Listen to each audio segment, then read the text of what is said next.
The Rue Saint-Lazare was adorned by the palatial residences of the Didier brothers, two celebrated financiers, who, if deprived of the prestige of immense wealth, would still be looked up to as remarkable men.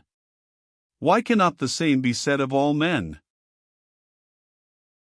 These two mansions, which were thought marvels at the time they were built, were entirely distinct from each other, but so planned that they could be turned into one immense house when so desired. When Jean Didier gave parties, they always had the movable partitions taken away, and thus obtained the most superb salon in Paris. Princely magnificence, lavish hospitality, and an elegant, graceful manner of receiving their guests, made these entertainments eagerly sought after by the fashionable circles of the capital. On Saturday, the Rue Saint-Lazare was blocked up by a file of carriages, whose fair occupants were impatiently awaiting their turn to drive up to the door, through which they could catch the tantalizing strains of a waltz. It was a fancy ball, and nearly all of the costumes were superb, though some were more original than elegant. Among the latter was a clown. Everything was in perfect keeping: the insolent eye, coarse lips, high cheekbones, and a beard so red that it seemed to emit flames in the reflection of the dazzling lights. He wore top boots, a dilapidated hat on the back of his head, and a shirt ruffle trimmed with torn lace. He carried in his left hand a canvas banner, upon which were painted 6 or 8 pictures, coarsely designed like those found in strolling fairs. In his right he waved a little switch, with which he would every now and then strike his banner, like a quack retailing his wares. Quite a crowd surrounded this clown, hoping to hear some witty speeches and puns, but he kept near the door, and remained silent. About 10:30 he quitted his post. M. and Madame Fauvel, followed by their niece Madeleine, had just entered. A compact group immediately formed near the door.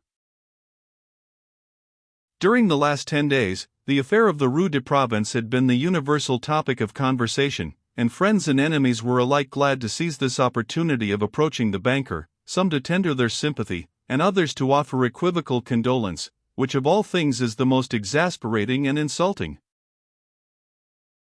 Belonging to the battalion of grave, elderly men, Emile Fauvel had not assumed a fancy costume, but merely threw over his shoulders a short silk domino. On his arm leaned Madame Fauvel, née Valentine de la Verberie, bowing and gracefully greeting her numerous friends.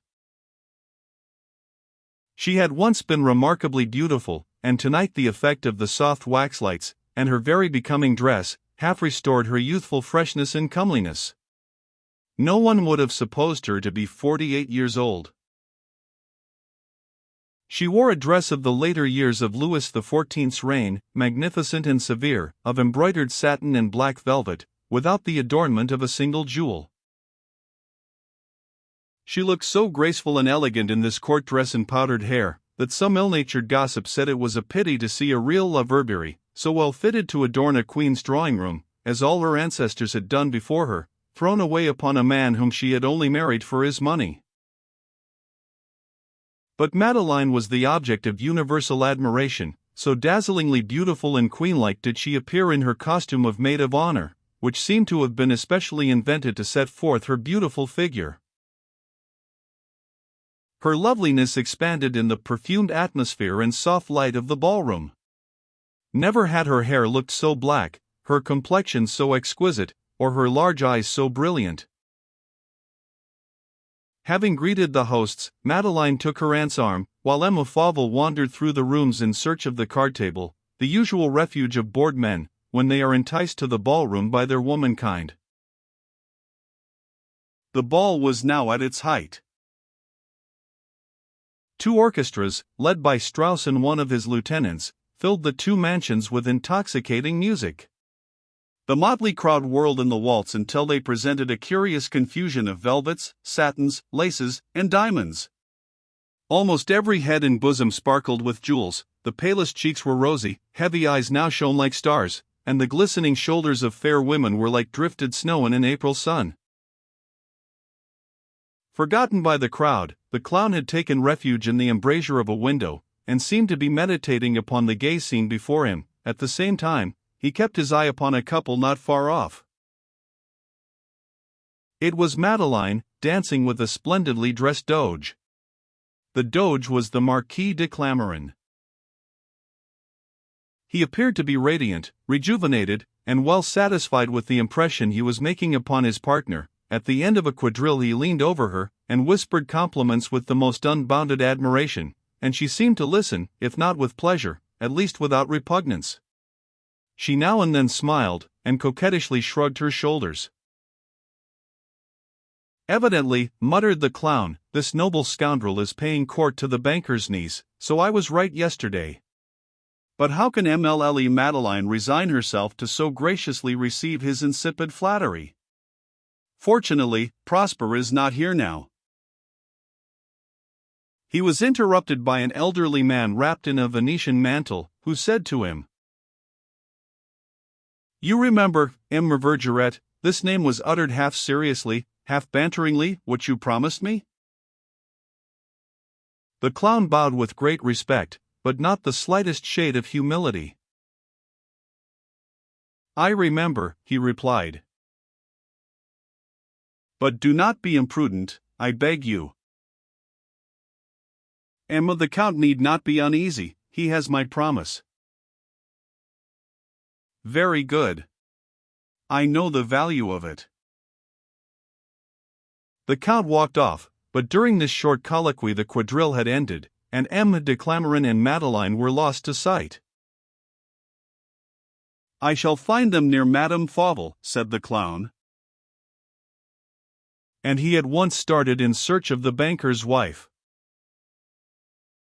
Incommoded by the stifling heat of the room, Madame Fauvel had sought a little fresh air in the grand picture gallery, which, thanks to the talisman called gold, was now transformed into a fairy-like garden, filled with orange trees, japonicas, laurel, and many rare exotics. The clown saw her seated near a grove, not far from the door of the card-room. Upon her right was Madeline, and near her stood Raoul de Lagers, dressed in a costume of Henri III. "I must confess," muttered the clown from his post of observation, "that the young scamp is a very handsome man." Madeline appeared very sad. She had plucked a japonica from a tree nearby, and was mechanically pulling it to pieces as she sat with her eyes downcast. Raoul and Madame Fauvel were engaged in earnest conversation. Their faces were composed, but the gestures of one and the trembling of the other betrayed a serious discussion. In the card-room sat the Doge, M. de Clameren, so placed as to have full view of Madame Fauvel and Madeline, although himself concealed by an angle of the room. "It is the continuation of yesterday's scene," thought the clown. "If I could only get behind the oleander tree, I might hear what they are saying." He pushed his way through the crowd, and, just as he had reached the desired spot, Madeline arose, and, taking the arm of a bejeweled Persian, walked away. At the same moment Raoul went into the card-room, and whispered a few words to de Clameren. "There they go," muttered the clown.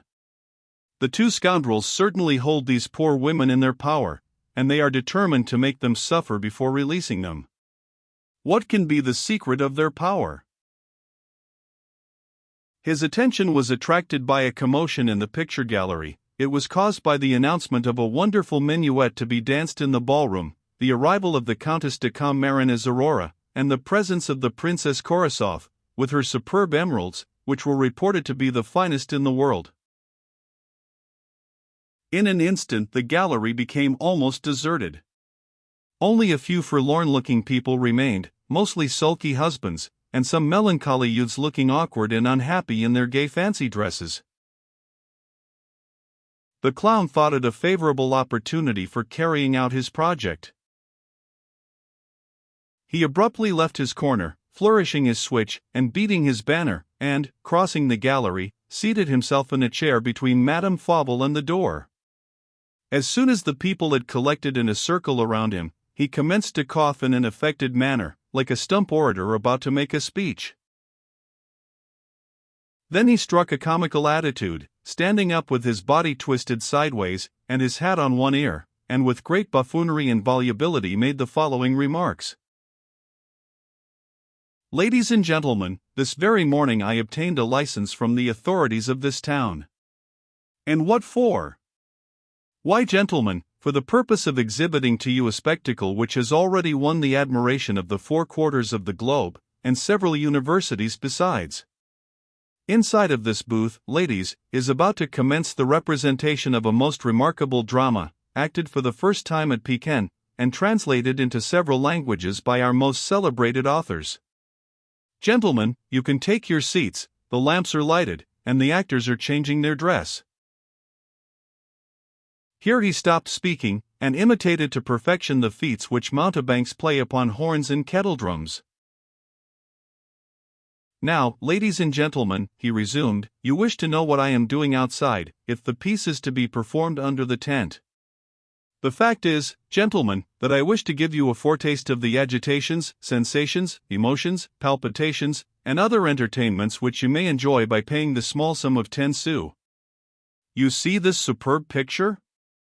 It represents 8 of the most thrilling scenes in the drama. Ah, I see you begin to shudder already. And yet this is nothing compared to the play itself. This splendid picture gives you no more idea of the acting than a drop of water gives an idea of the sea, or a spark of fire of the sun. My picture, gentlemen, is merely to give you a foretaste of what is in the tent, as the steam oozing from a restaurant gives you a taste, or rather a smell, of what is within. Do you know this clown? Asked an enormous Turk of a melancholy Punch. No, but he can imitate a trumpet splendidly. Oh, very well indeed. But what is he driving at? The clown was endeavoring to attract the attention of Madame Fauvel, who, since Raoul and Madeleine had left her, sat by herself in a mournful reverie. He succeeded in his object. The showman's shrill voice brought the banker's wife back to a sense of reality. She started, and looked quickly about her, as if suddenly awakened from a troubled dream. Now, ladies, we are in China. The first picture on my canvas, here, in the left corner, here he touched the top daub, represents the celebrated Mandarin Liu Fo, in the bosom of his family. This pretty woman leaning over him is his wife, and these children playing on the carpet are the bonds of love between this happy pair. Do you not inhale the odor of sanctity and happiness emanating from this speaking picture, gentlemen? Madame Liu Fo is the most virtuous of women, adoring her husband and idolizing her children. Being virtuous, she is happy, for the wise Confucius says, the ways of virtue are more pleasant than the ways of vice. Madame Fauvel had left her seat, and approached nearer to the clown. Do you see anything on the banner like what he is describing? Asked the melancholy Punch of his neighbor. No, not a thing. Do you? The fact is, that the daubs of paint on the canvas represented one thing as well as another, and the clown could call them whatever he pleased. Picture number 2. He cried, after a flourish of music. This old lady, seated before a mirror tearing out her hair, especially the gray ones, you have seen before. Do you recognize her? No, you do not. She is the fair mandarine of the first picture. I see the tears in your eyes, ladies and gentlemen. Ah! You have cause to weep, for she is no longer virtuous, and her happiness has departed with her virtue. Alas, it is a sad tale. One fatal day she met, on the streets of Pekin, a young ruffian, fiendish, but beautiful as an angel, and she loved him. The unfortunate woman loved him. The last words were uttered in the most tragic tone as he raised his clasped hands to heaven. During this tirade he had whirled around, so that he found himself facing the banker's wife, whose countenance he closely watched while he was speaking. You are surprised, gentlemen, he continued. I am not. The great Bilbekit has proved to us that the heart never grows old, and that the most vigorous wallflowers flourish on old ruins. This unhappy woman is nearly 50 years old, and in love with a youth. Hence this heart-rending scene, which should serve as a warning to us all. Really, grumbled a cook dressed in white satin, who had passed the evening in carrying around bills of fare, which no one read. I thought he was going to amuse us. But, continued the clown, you must go inside of the booth to witness the effects of the mandarine's folly. At times a ray of reason penetrates her diseased brain, and then the sight of her anguish would soften a heart of stone. Enter, and for the small sum of 10 sous you shall hear sobs such as the Odeon never echoed in its halcyon days. The unhappy woman has waked up to the absurdity and inanity of her blind passion. She confesses to herself that she is madly pursuing a phantom. She knows but too well that he, in the vigor and beauty of youth, cannot love a faded old woman like herself, who vainly makes pitiable efforts to retain the last remains of her once entrancing beauty.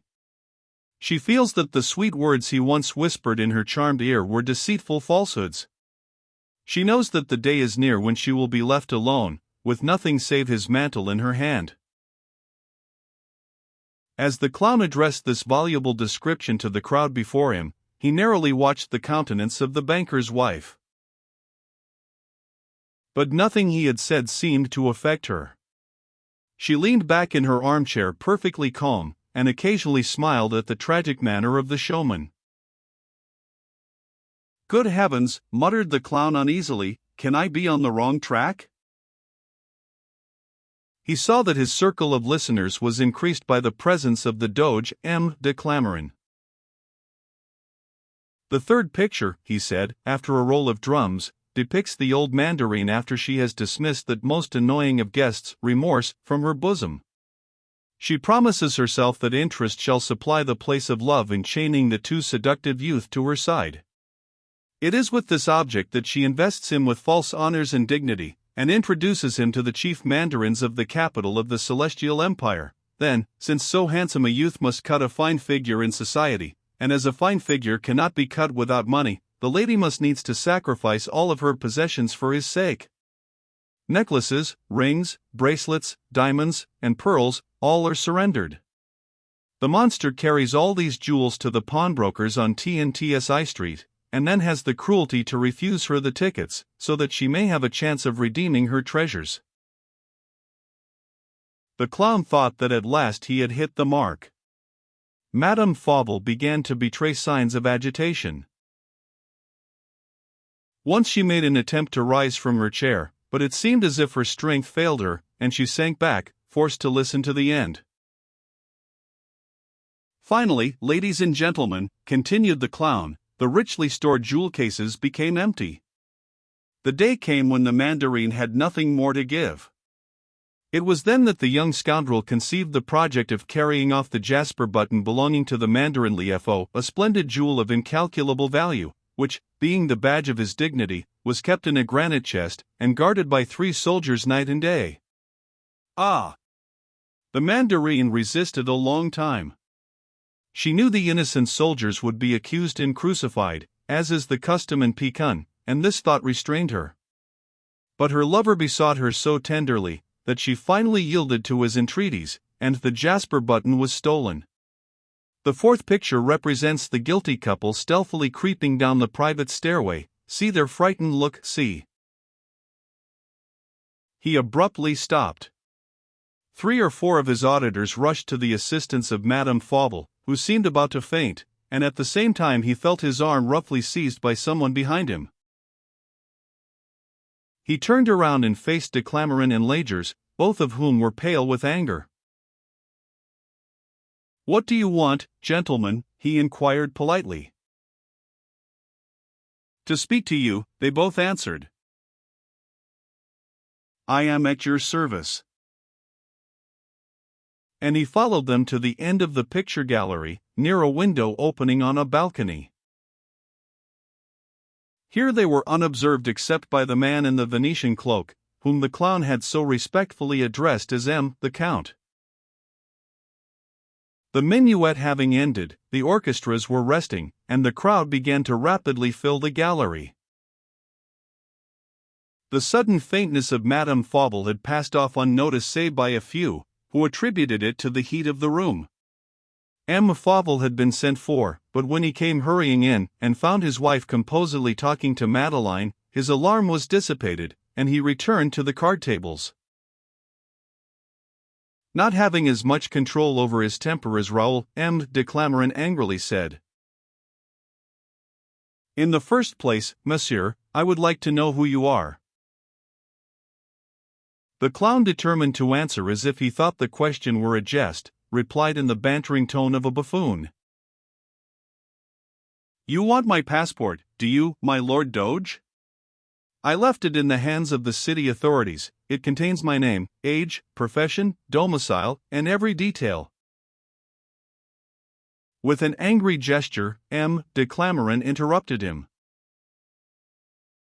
"You have just committed a gross insult." "I, my Lord Doge?"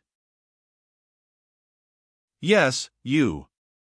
What do you mean by telling this abominable story in this house?" "Abominable. You may call it abominable, but I, who composed it, have a different opinion of it." "Enough, monsieur, you will at least have the courage to acknowledge that your performance was a vile insinuation against Madame Fauvel?"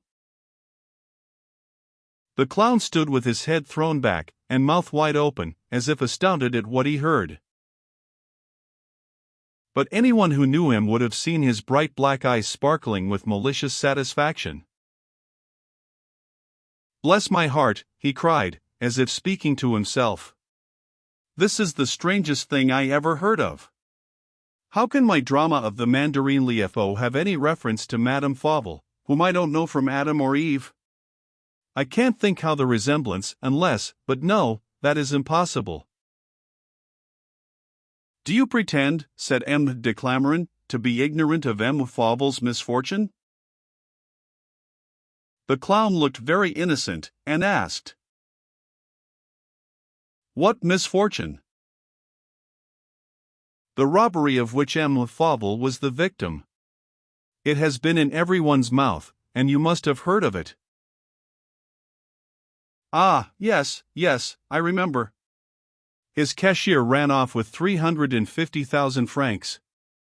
Pardieu! It is a thing that almost daily happens.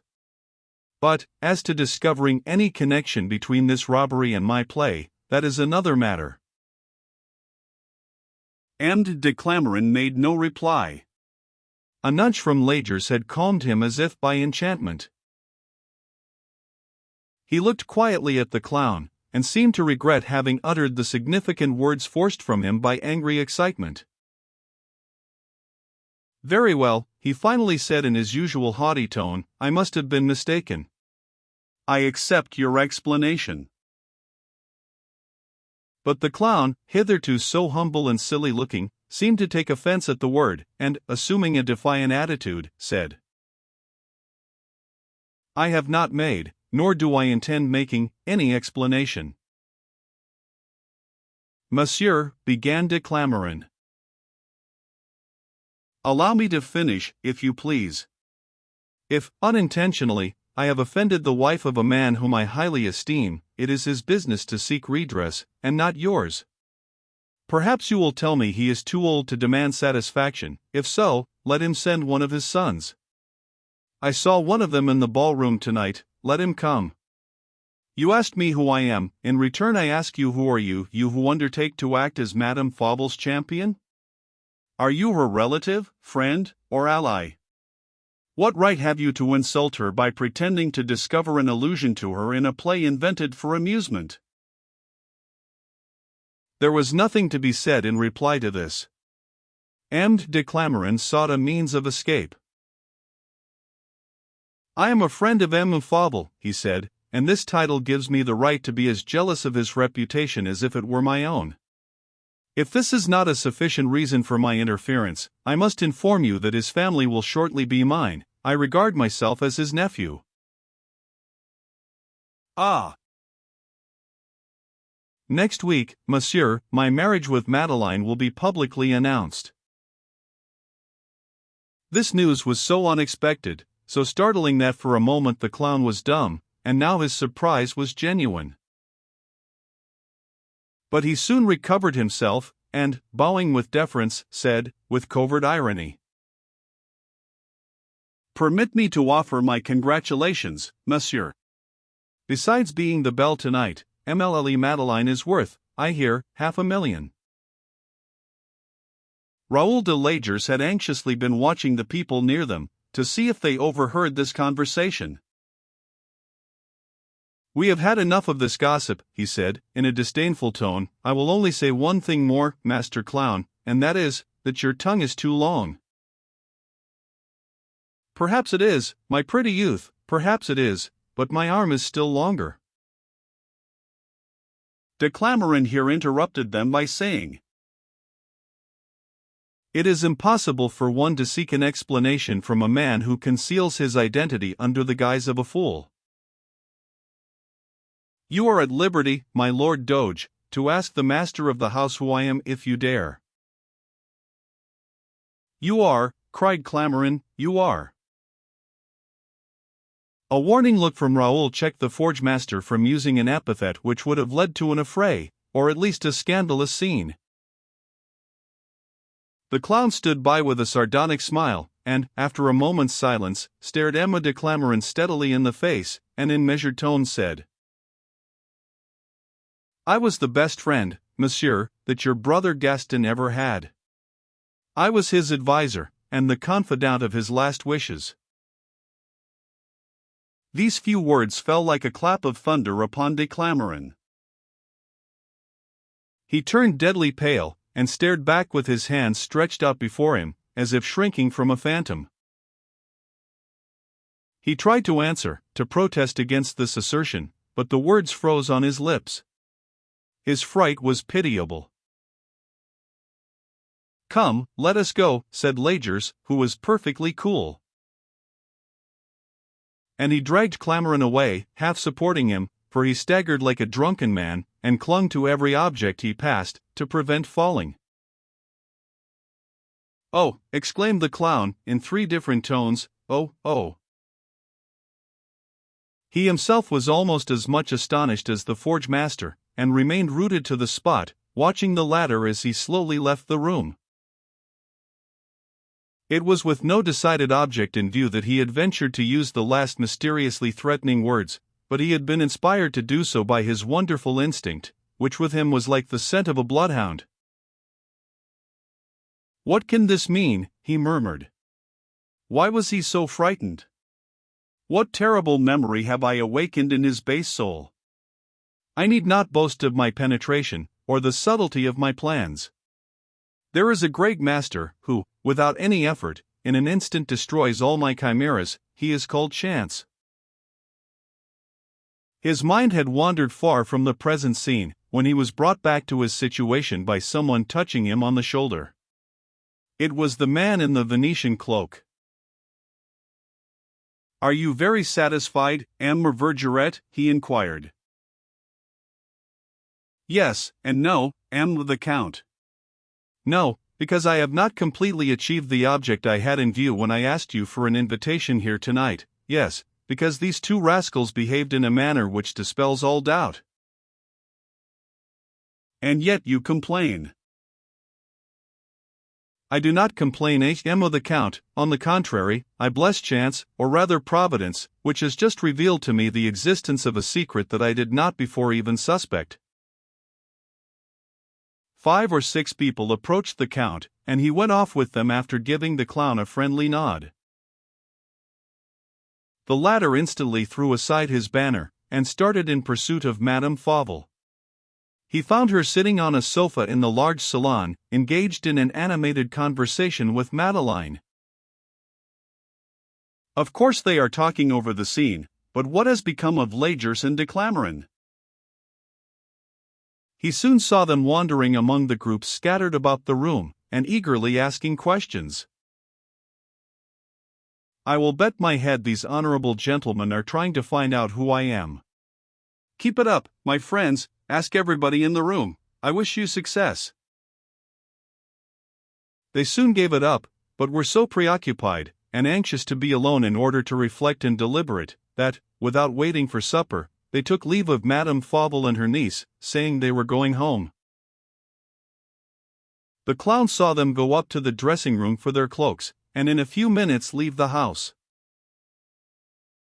"I have nothing more to do here," he murmured, "I might as well go too." He completely covered his dress with a domino, and started for home, thinking the cold frosty air would cool his confused brain. He lit a cigar, and, walking up the Rue Saint-Lazare, crossed the Rue Notre-Dame de Lorette, and struck into the Faubourg Montmartre. A man suddenly started out from some place of concealment, and rushed upon him with a dagger. Fortunately, the clown had a cat-like instinct, which enabled him to protect himself against immediate danger, and detect any which threatened. He saw, or rather divined, the man crouching in the dark shadow of a house, and had the presence of mind to strike an attitude which enabled him to ward off the assassin by spreading out his arms before him. This movement certainly saved his life, for he received in his arm a furious stab, which would have instantly killed him had it penetrated his breast. Anger, more than pain, made him cry out, "Ah, you villain!" And recoiling a few feet, he put himself on the defensive. But the precaution was useless. Seeing his blow miss, the assassin did not return to the attack, but made rapidly off. "That was certainly Lager's," said the clown, "and Clamarin must be somewhere near. While I walked around one side of the church, they must have gone the other and lain in wait for me." His wound began to pain him. He stood under a gas lamp to examine it. It did not appear to be dangerous, but the arm was cut through to the bone. He tore his handkerchief into 4 bands, and tied his arm up with the dexterity of a surgeon. "I must be on the track of some great crime, since these fellows are resolved upon murder. When such cunning rogues are only in danger of the police court, they do not gratuitously risk the chance of being tried for murder." He thought by enduring a great deal of pain he might still use his arm, so he started in pursuit of his enemy, taking care to keep in the middle of the road, and avoid all dark corners. Although he saw no one, he was convinced that he was being pursued. He was not mistaken. When he reached the Boulevard Montmartre, he crossed the street, and, as he did so, distinguished 2 shadows which he recognized. They crossed the same street a little higher up. "I have to deal with desperate men," he muttered. "They do not even take pains to conceal their pursuit of me. They seem to be accustomed to this kind of adventure, and the carriage trick which fooled Fanferlot would never succeed with them. Besides, my light hat is a perfect beacon to lead them on in the night." He continued his way up the boulevard, and, without turning his head, was sure that his enemies were 30 feet behind him. "I must get rid of them somehow," he said to himself. "I can neither return home nor to the Archangel with these devils at my heels. They are following me to find out where I live, and who I am.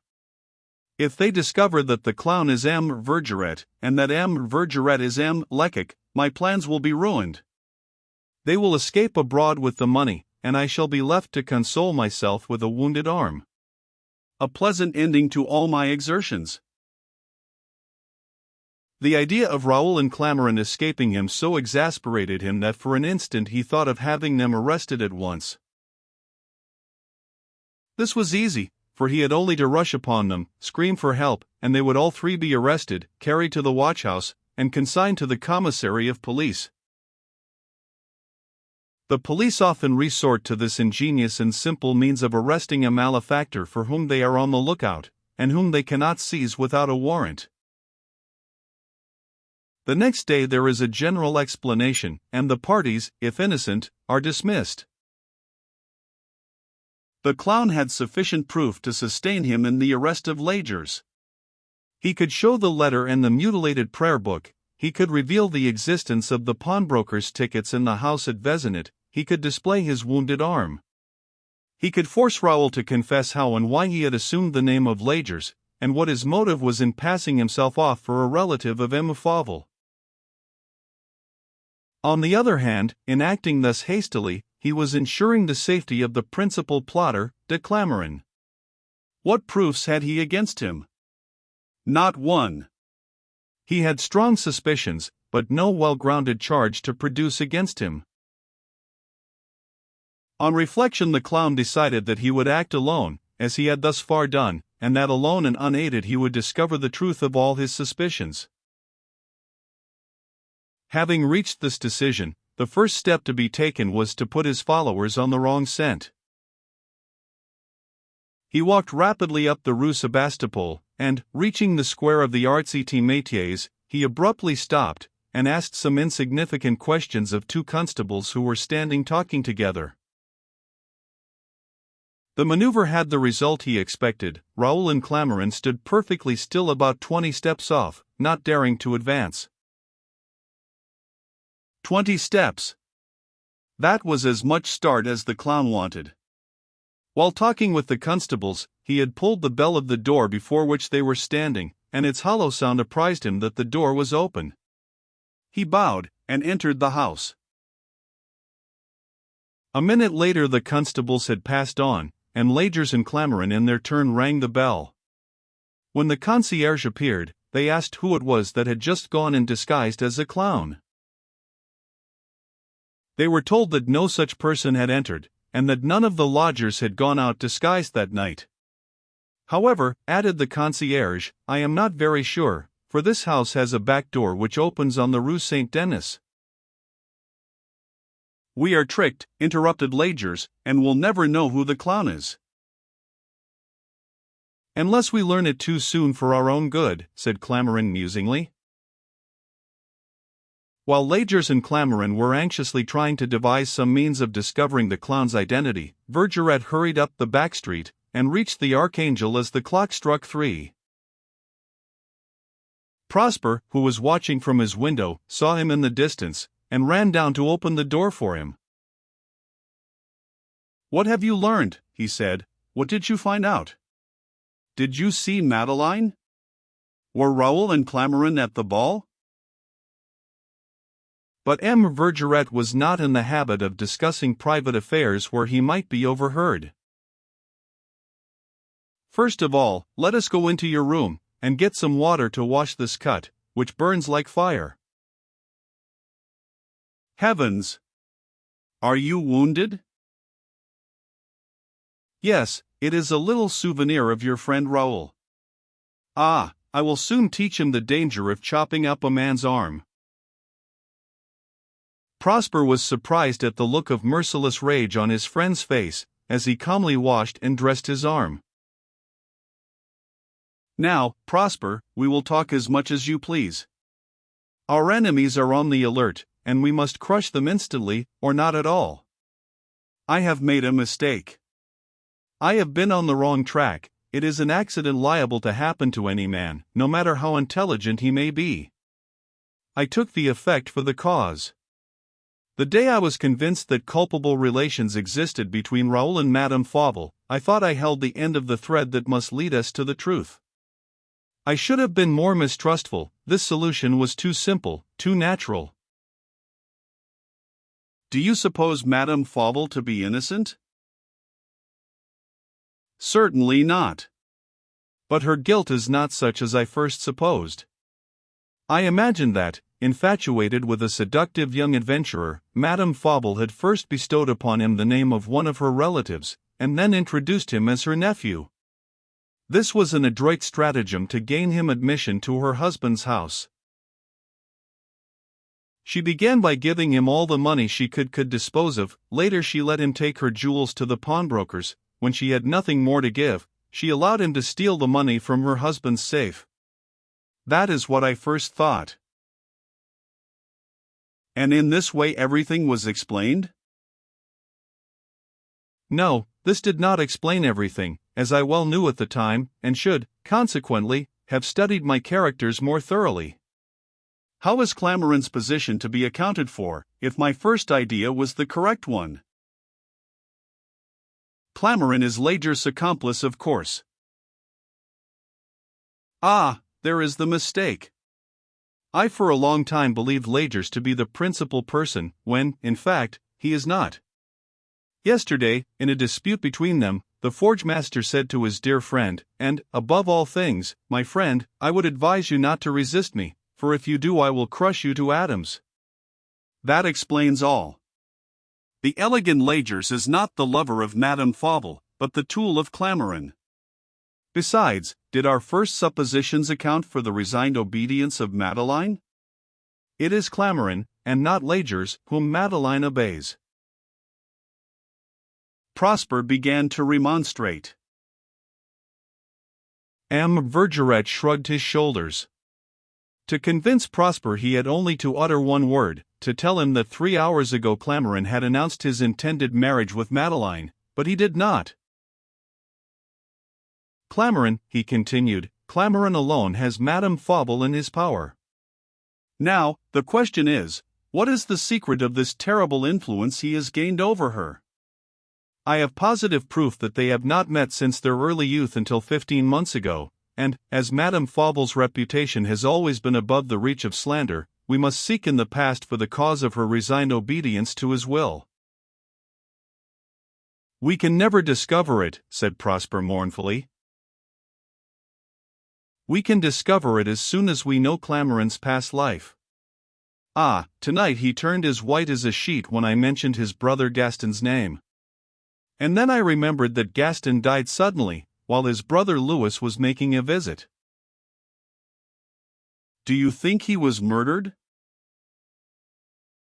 I think the men who tried to assassinate me would do anything. The robbery, my friend, has now become a secondary detail. It is quite easily explained, and, if that were all to be accounted for, I would say to you, my task is done, let us go ask the judge of instruction for a warrant of arrest. Prosper started up with sparkling eyes. Ah, you know, is it possible? Yes, I know who gave the key, and I know who told the secret word. The key might have been M. Fauvel's. But the word.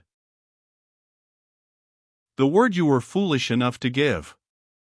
You have forgotten, I suppose. But fortunately Gypsy remembered. You know that, 2 days before the robbery, you took Legers and 2 other friends to sup with Madame Gypsy? Nina was sad, and reproached you for not being more devoted to her. Yes, I remember that. But do you remember what you replied to her? No, I do not, said Prosper after thinking a moment. Well, I will tell you, Nina, you are unjust in reproaching me with not thinking constantly of you, for at this very moment your dear name guards M. Fauvel's safe. The truth suddenly burst upon Prosper like a thunderclap. He wrung his hands despairingly, and cried. Yes, oh, yes. I remember now.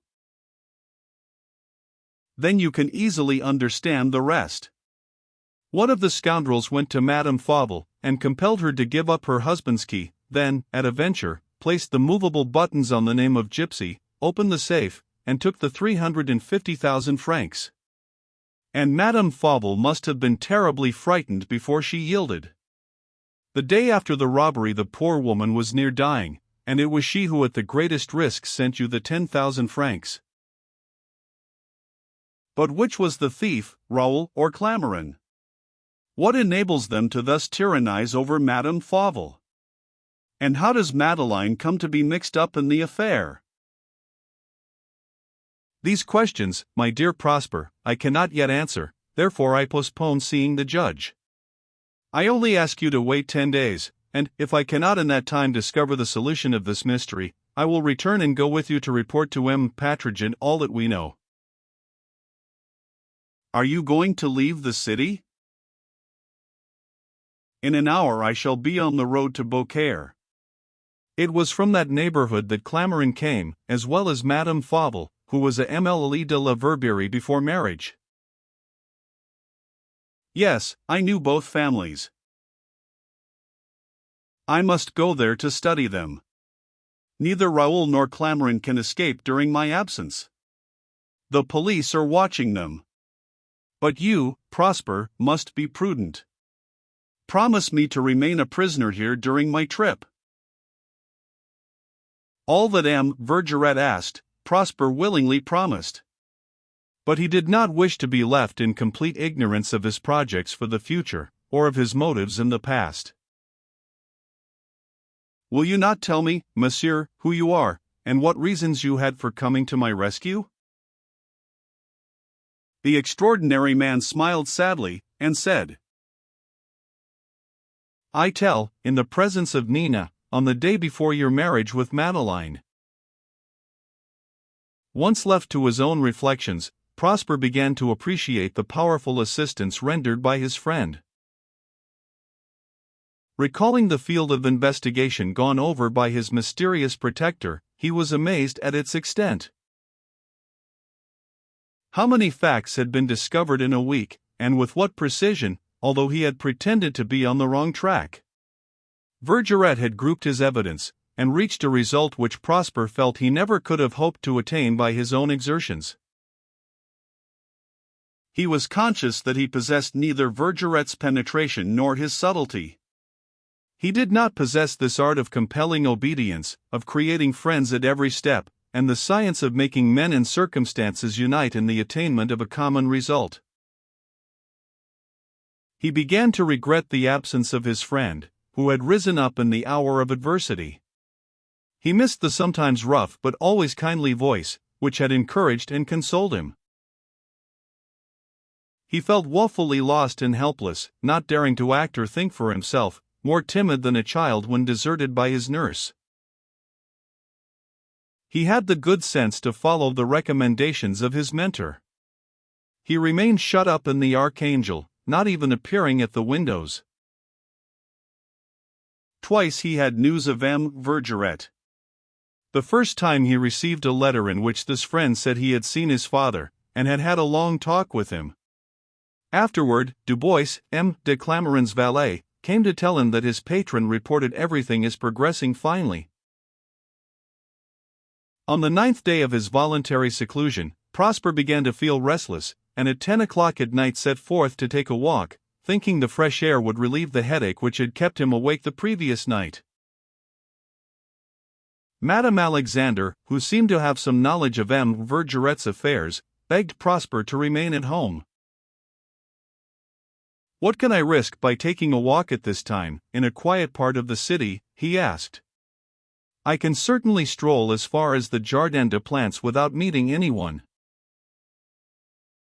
Unfortunately, he did not strictly follow this program, for, having reached the Orleans railway station, he went into a café nearby, and called for a glass of ale.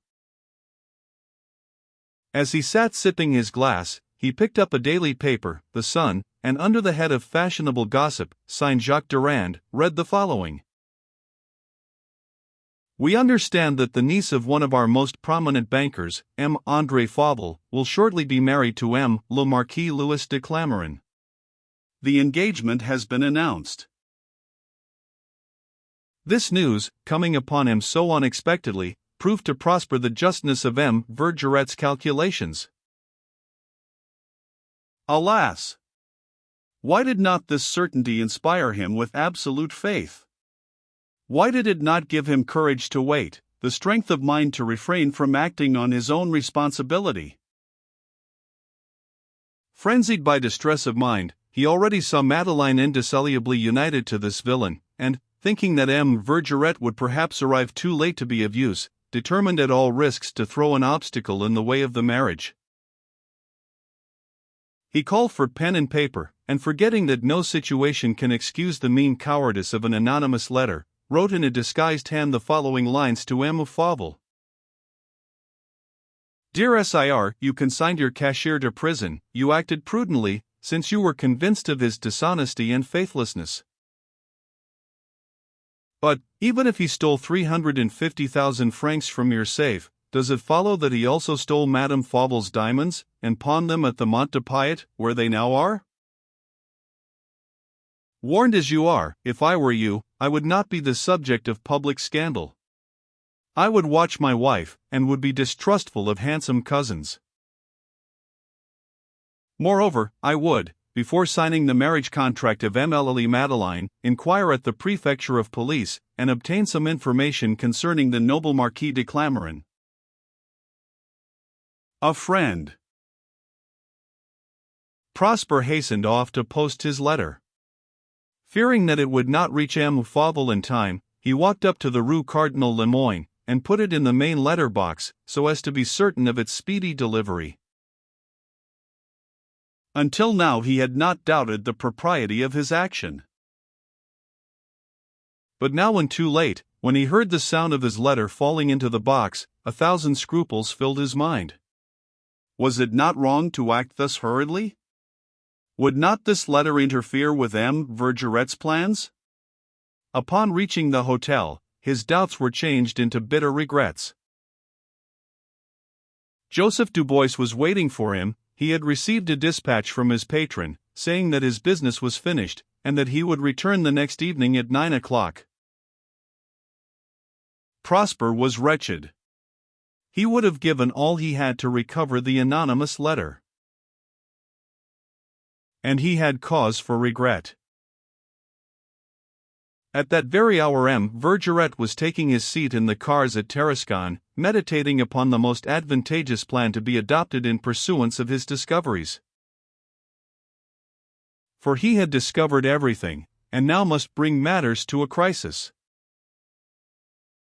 Adding to what he already knew, the story of an old nurse of Emile de la Verberie, the affidavit of an old servant who had always lived in the Clamaran family, and the depositions of the Vezinot husband and wife who attended M. Lagers at his country house, the latter having been sent to him by Dubois, Fanfrelotte, with a good deal of information obtained from the prefecture of police, he had worked up a complete case, and could now act upon a chain of evidence without a missing link. As he had predicted, he had been compelled to search into the distant past for the first causes of the crime of which Prosper had been the victim. The following is the drama, as he wrote it out for the benefit of the judge of instruction, knowing that it would contain grounds for an indictment against the malefactors.